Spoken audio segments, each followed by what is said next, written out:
Salut les passionnés automobiles, je m'appelle Vassili et bienvenue au programme Gear One. J'aimerais tout d'abord remercier la société Swiss Car Rental, vous aurez le lien dessus pour aller sur leur site web, pour nous avoir prêté cette magnifique voiture W221 S500.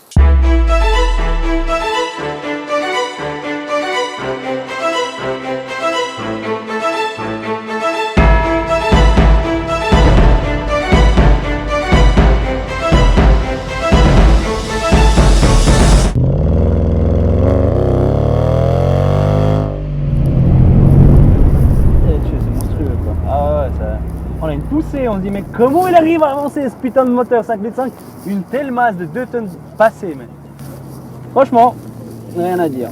Ce moteur est suffisant amplement. Enfin, je suis au volant de cette voiture. Ça fait une semaine que j'attendais cette voiture-là. Je me suis dit, nom de Dieu, quand je serai au volant, je vais enfin ressentir ce confort, enfin ressentir ce plaisir de conduire. Malgré que ce soit le slogan de BMW, excusez-moi, mais Mercedes sait aussi faire super bien des voitures. C'est vraiment plaisant, hein. Nom de Dieu, c'est plaisant. Alors là, je peux vous dire, ce samedi-là, je me dis, ça m'a pas fait chier de se réveiller ce matin. Donc ça, c'est une version non longue, donc c'est une version normale. Avec le moteur 5,5 litres, c'est un moteur atmosphérique développant 388 chevaux. Quelque chose de très très agréable. On n'a même pas envie de parler de puissance dans ce genre de voiture. Pas besoin de parler du couple, parce qu'il y en a tellement qu'on se pose même plus la question si on a besoin de 400, 500, 600 newtons. On sait qu'il y a assez. Pour rouler par-ci par-là en Suisse, c'est trop. Si je dois parler d'image, je vais vous parler des personnes qui avaient pas mal d'argent, c'est-à-dire des stars, des présidents, des oligarques, ce genre de personnes-là qui pouvaient se la permettre, qui se permettaient le haut de gamme de chez haut de gamme. Mais aussi la réputation. Pourquoi la réputation?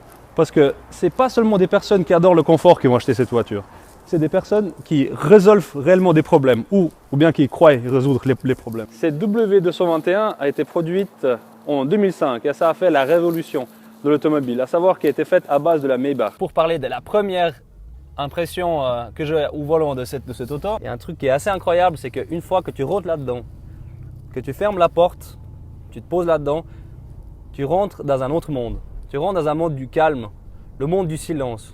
Tu t'isoles complètement de l'extérieur. C'est une sensation de réussite, je dirais ça comme ça, sans être prétentieux évidemment. Quand tu es au volant de cette voiture-là et quand tu as les vitres qui sont fermées, mon petit toit ouvrant, la trappe du toit ouvrant elle est fermée aussi. Tu te sens juste comme dans une sorte de studio d'enregistrement. Tu as un silence absolu, il n'y a pas un petit bruit qui te dérange. Donc tout d'abord pour dire, oui, c'est une classe S. Donc n'oublions pas que c'est le haut de gamme de chez Mercedes. C'est que les grands messieurs qui peuvent se permettre cette voiture-là. Pourquoi? C'est parce que même si tu prends la voiture haut de gamme de chez les concurrents, c'est-à-dire la BMW série 7 ou bien la Audi A8, tu ne peux pas vraiment comparer cette voiture avec car elle est un cran en dessus quand même. Non seulement c'est une image de cette voiture-là, mais aussi la réputation qu'on connaît bien, qui est venue des années 90, de la Mercedes 140. On aura l'occasion aussi de la filmer une fois. Pas facile de parler de cette voiture en étant comme voiture. Pourquoi? Parce que c'est quelque chose d'extraordinaire au niveau de la technologie, au niveau des matériaux utilisés, au niveau du confort et surtout de la sécurité. Parce que c'était le point numéro 1 chez Mercedes, faire quelque chose de sécurisant. Elle a été terminée en 2009, sa production, et puis elle a eu, au début de 2009, elle a eu un facelift. C'est-à-dire que les quelques parties ont été remplacées. Comme les feux, ça a reçu un design totalement autre. Évidemment, les rétroviseurs et évidemment les feux arrière.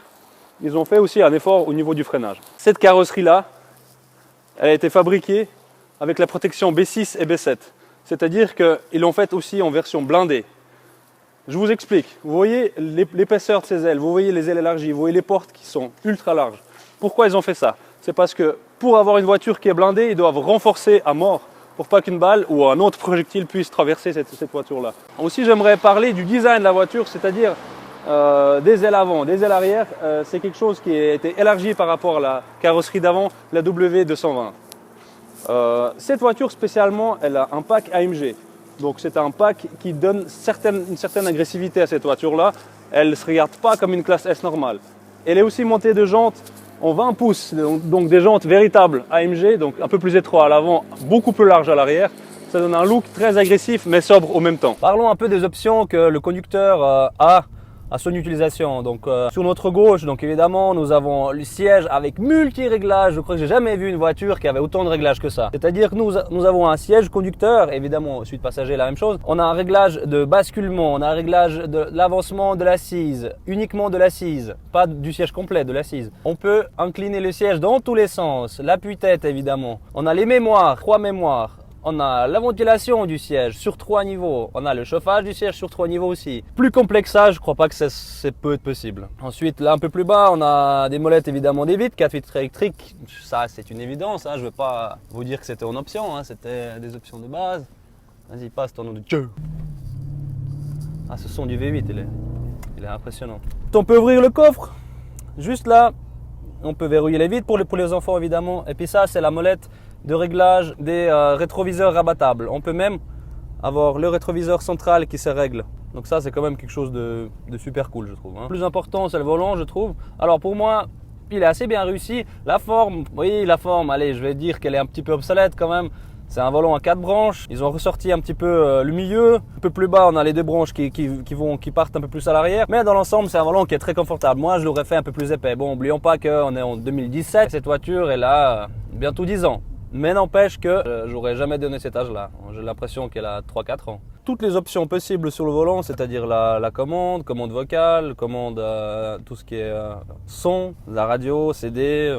On a le menu, on peut afficher l'autonomie du véhicule, la remise à zéro, le temps du parcours et ainsi de suite. On a aussi la possibilité de chercher une station grâce à notre voix, donc c'est-à-dire qu'on peut chercher la station. Cette voiture-là, malheureusement, elle a que l'entrée vocale en allemand, elle n'est pas en français, mais c'est pas grave, cette option elle existe et c'est vraiment cool. On a le parking ici sur notre gauche, donc il se tire manuellement, voilà, hop, il est enlevé. Cette version, c'était la première à avoir le levier, comment je dirais, à l'américaine, c'est-à-dire il est sur notre droite. Donc on peut mettre drive, neutre, parking et puis marche arrière. C'est assez pratique ici, donc ça nous permet d'avoir un peu plus de place. Notre fameuse molette multi-réglage et puis celle qui nous permet d'aller dans tous les menus possibles imaginables, on a beaucoup de place. Nous avons évidemment tout ce qui est navigation, système audio, à savoir CD, radio, DVD aussi, auxiliaire évidemment qui est mis, le téléphone avec entrée vocale, donc on peut, si on veut appeler monsieur Poutine, j'appuie le bouton Poutine bitte et puis il va nous trouver Poutine. Voilà, il m'a indiqué Moscou, place rouge. Et franchement, cet écran-là, il est même plus grand que dans la série 5 E60 de chez BMW ou bien même dans la série 7 E65, E66. Je suis enfin là où on doit être dans cette voiture. Je mesure 1,87 m et comme vous pouvez le voir, la distance entre les sièges avant et mes genoux est quand même importante, une dizaine de centimètres. On a tout pour soi ici. C'est-à-dire qu'à commencer par le plus simple, donc c'est-à-dire l'appui bras, notre petit accoudoir avec un compartiment là, notre petit verre de champagne ou de vin, c'est comme vous préférez. Hein. Ensuite, quelques options, à savoir, on a le chauffage des sièges sur 3 niveaux, la ventilation sur 3 niveaux, on a même le massage les gars, ça rigole plus. Ensuite, on peut aussi bouger notre siège, uniquement l'assise, c'est impressionnant, incroyable. On peut bouger évidemment le siège du conducteur, du passager avant. Donc on a aussi quelques options qui sont sympathiques. Donc on a le miroir avec le petit éclairage pour voir si on est bien, si on est prêt pour un rendez-vous important. C'est-à-dire qu'aujourd'hui mon visage n'est pas très présentable. Si je parlerais du tableau de bord, des appareils embarqués, c'est-à-dire qu'on a le compteur qui est en grand, on voit super bien la vitesse, tout est électronique, aucun affichage comme les bonnes vieilles aiguilles. C'est pratique, mais c'est vrai qu'on a une certaine sensation déjà d'être dans le futur, même que ce soit une voiture d'il y a quelques années.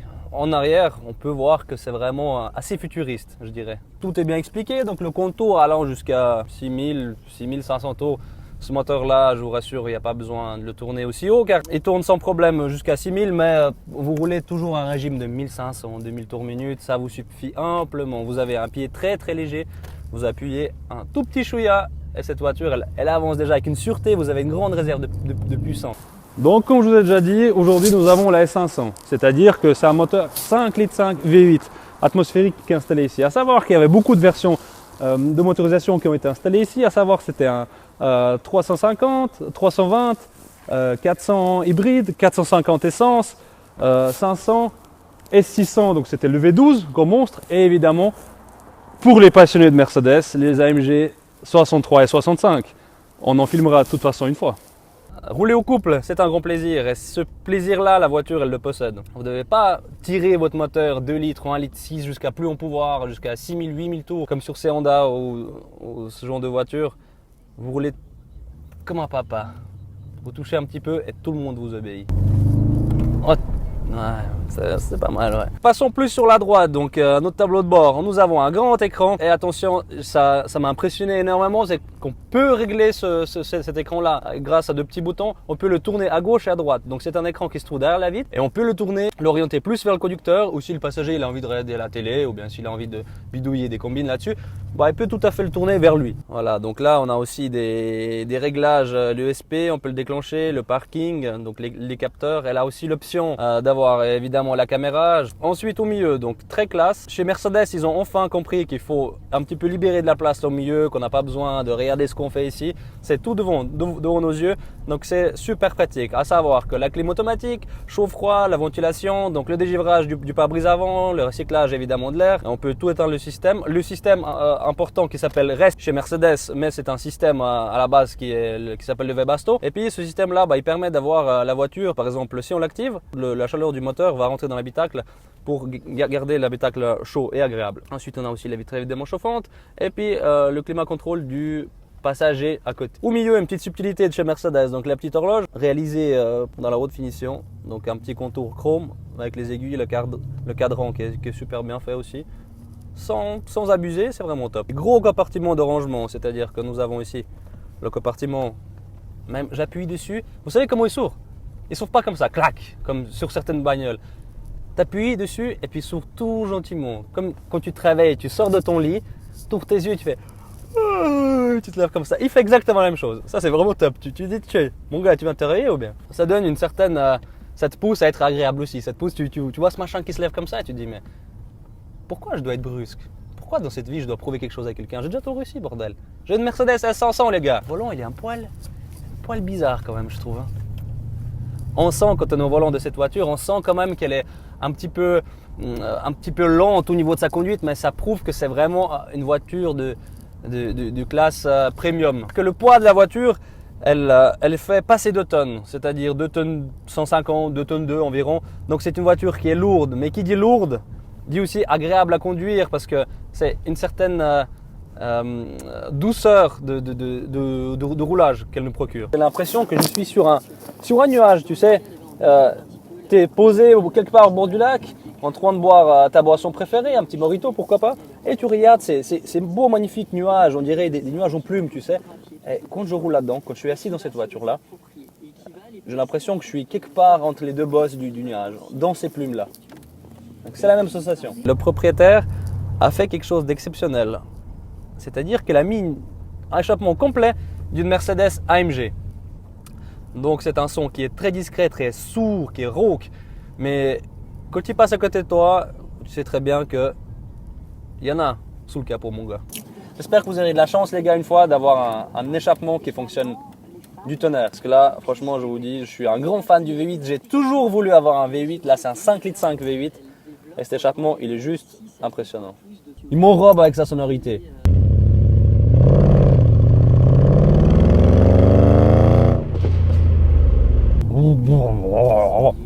Même en troisième, j'ai de la reprise, mais c'est impressionnant. Les freins sifflent un peu, c'est pas grave.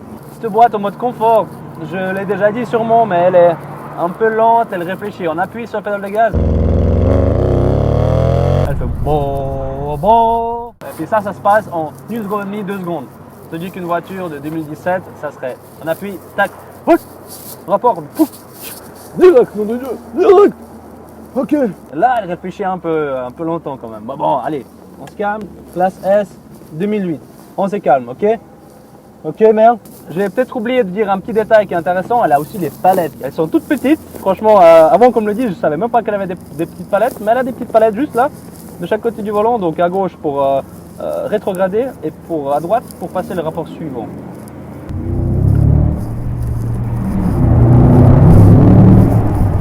Putain de Dieu, qu'est-ce qu'elle fait cette voiture.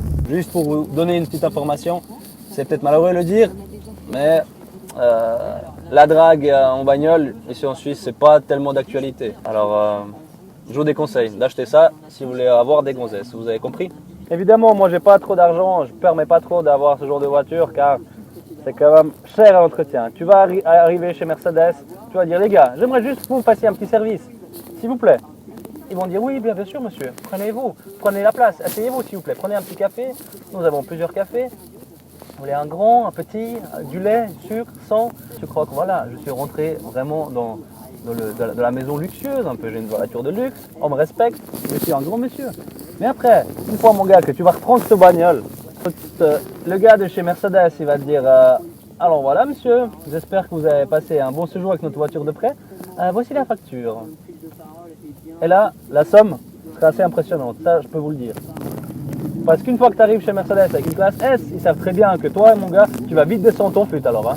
Ça peut paraître un petit peu grossier, oui, désolé, mais bon, c'est pour parler un petit peu aux personnes, aux gens, aux jeunes hommes un peu dans la tranche d'âge autour des 25 ans, qui se disent qu'ils ont tout réussi déjà, qui se disent qu'ils ont un beau boulot, et puis on va acheter cette voiture.